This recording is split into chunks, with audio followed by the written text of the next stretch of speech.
Et puis ils vont lui donner un nouveau nom. Safna Panéat. Un nom égyptien. Un nom parmi les grands. Et on change même son aspect. Parce que quand ses frères le voient, ils ne le reconnaissent pas. Pour ses frères, ils voient un Égyptien. Le Seigneur Safna Panéat. C'était le petit Joseph.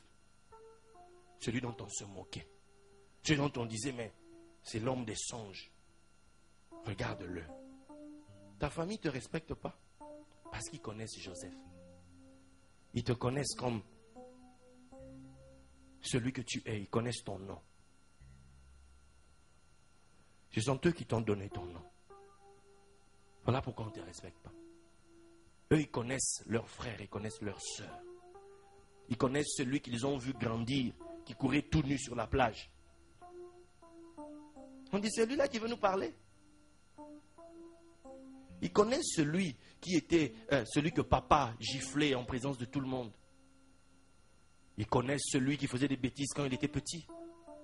C'est celui-là qu'ils connaissent. D'où quand vous devenez grand aujourd'hui, on dit, ah, mais lui c'est toujours comme, depuis qu'on a grandi, il est toujours comme ça.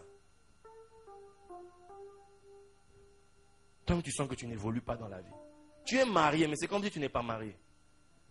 Même dans ton couple, il faut que l'oncle vienne parler dans le couple. Il faut que c'est ta grande sœur qui dirige ton couple. Le jour où ta grande sœur dit, niet, ton mari n'entre pas dans la chambre, ton mari aussi n'entre pas. Parce que la grande sœur a dit, tu n'es pas libre. Parce qu'ils connaissent ton nom. Mais il arrive un jour où quelqu'un d'autre, de plus puissant, te donne un nouveau nom.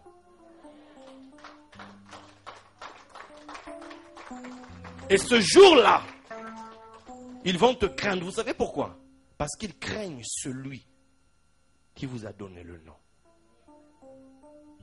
Joseph était comme Pharaon lui-même. Il ne peut pas jouer avec lui. C'était le Seigneur Safna Panéat. Joseph a vu ses frères se prosterner devant lui. Il a vu l'accomplissement de la promesse que Dieu avait faite il y a des années. Il y avait 22 ans. Il y a eu 22 ans qui se sont écoulés entre le rêve et l'accomplissement. 22 ans. Qu'est-ce que ça cache 22 années? Le chiffre 22 chez les Juifs parle des 22 lettres de l'alphabet. Quand Jésus dit je suis l'alpha et l'oméga, c'est en grec. Mais en hébreu, on dira je suis l'aleph et le tav. Aleph et le tav, c'est la première lettre et la dernière. Les 22 lettres, tu as besoin de lettres pour faire des mots. Et des mots, c'est pour parler. Les 22 lettres parlent de la parole de Dieu. Dans le psaume 105, il va être dit ceci. Joseph a été éprouvé. Tout le temps que la parole l'éprouva, Joseph fut en prison. Tu passes l'épreuve liée à la parole que tu as entendue. Si Dieu me permet de prophétiser sur toi, de dire une parole sur ta vie, tu vas passer par un feu lié à là où Dieu t'emmène. Donc quelquefois vous ne comprenez pas, un homme de Dieu a prié pour toi et puis ta vie ça devient chaud.